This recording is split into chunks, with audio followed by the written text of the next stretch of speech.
Video game adaptations have always had a bad reputation, and this cycle hadn't been broken until recent years.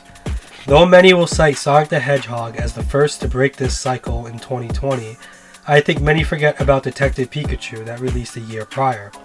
The movie didn't receive major praise, but was enjoyable, showcasing the possibility of Pokemon in a live-action movie.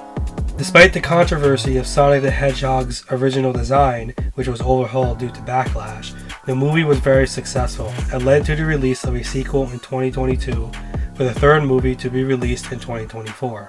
In 2021, Netflix released League of Legends Arcane and took the world by surprise with its phenomenal animation and soundtrack, earning the show dozens of accolades. And this year in October, Netflix dropped another highly praised adaptation, Cyberpunk Edgerunners, a prequel to the game Cyberpunk 2077. Needless to say, the curse of poor video game adaptations have been broken and the ball keeps rolling with the announcement of the Super Mario Bros. Movie. The movie is to be animated by Illumination Entertainment, and after the release of the first trailer, I was excited to see Mario and the gang on the big screen, despite the criticism behind voice acting. However, after watching the second trailer, I fear Super Mario might slip back into the common practices Hollywood has followed for the last decade. Obviously, there's the criticism behind voice acting choices. Beyond Bowser, who is voiced by Jack Black, most of the other characters don't sound like the video game counterparts. More specifically, Mario voiced by Chris Pratt doesn't sound close to the video game character, which might push dedicated fans away from watching the movie. Then there's the girl boss messaging. Mario is presented as a goofball and incompetent, not once being shown to be a capable man. Meanwhile, Princess Peach is not presented as the damsel in distress who needs saving, but rather shown as battle-ready, unafraid to face Bowser.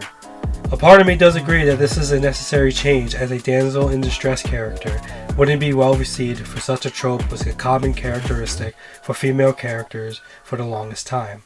However, showing that Princess Peach is capable whereas Mario is not is a big red flag.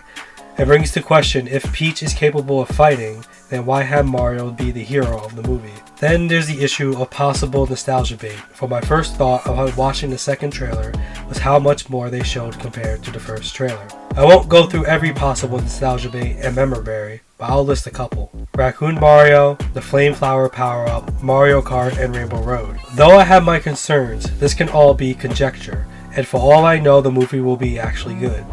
There's also the possibility they plan on showing a lot in this movie because they are not planning to make a sequel, but that can easily change depending on how much the movie makes. Regardless, I still hold interest in the movie.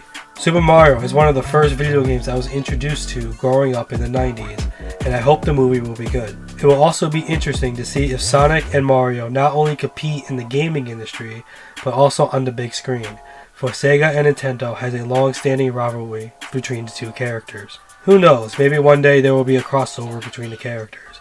We'll just have to wait and see. My name is Deviant, and I will see you next time.